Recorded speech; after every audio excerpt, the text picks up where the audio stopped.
welcome back to Sanela Show, and thank you so much guys for tuning in. Well guys, I'm back again with the Mzansi celebrity stories, and namhlanje guys sikhuluma ke ngabaculi ke. Actually sikhuluma ngoMduduzi Ncube kanye ke no bhuti omdala ke uBig Zulu. Well guys, niyazi ukuthi ke uMduduzi Ncube was a singer kwi record label ka Big Zulu, iNkabi Record, but ke izinto zabo ke ayizange zihambe kahle after ke isikhathi besebenzisene. Then uMduduzi Ncube decided ukushiya ke iNkabi Records, and ke ever since ehambile kuhleze kuney'nkulumo ke mangabe uBig Zulu enza ama interviews, they will ask him ukuthi kwenzekeni ngoMduduzi Ncube, noMduduzi naye menza ama interviews, they will ask him ukuthi ushiyeleni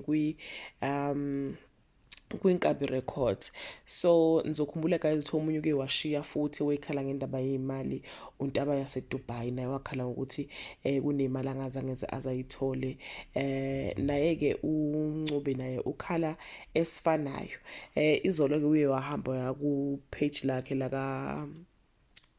lawa Facebook, wafike wabhala wathi kuyosiza lapho ukukhuluma iside lamp because nemali ye DX yami angiyazi ongeke ngimiyeke, and ave kubhlungu kusenzela imali ongayiboni noma uvele uphucwe yona nje, and the list goes on. But for your sake, family, I have to write this even if it's not formally written. Ngiyalivuma igama lexuku kodwa futhi kumele ngichaze ngisebenzile khona ekhaya elikhulu, and I appreciate the exposure, love and all the support abayifakile ekhuliseni igama likaMduduzi Ncube. Ngibonga njalo futhi nakumfokanene ubhuti omdala uBig Zulu for ungipha amandla okukholelwa kwithalente lami, into ebeyingxenye yengxabano nokungaboni ngasolinye imali. Angifisi ugxila kakhulu kulokho, kodwa kuzomela ivele ibe sobala. Ngilimele kakhulu kodwa akekho ozobona cause ismile and brush it off. Futhi ngiwumuntu wabantu, so each and every one engihlangana naye kumele ezwe uthando nentokomalo ngoba yena usuke ejabulile ukungibona. So with that being said, I had to go to one of the good podcasts since I do not have any power for i-radio interview. Kulapho la ngizonichazela ukuthi what transpired ukuze ngiphume eNkabi Record, but ingxabano enkulu nje was about imali and loyalty. I will be posting the interview soon.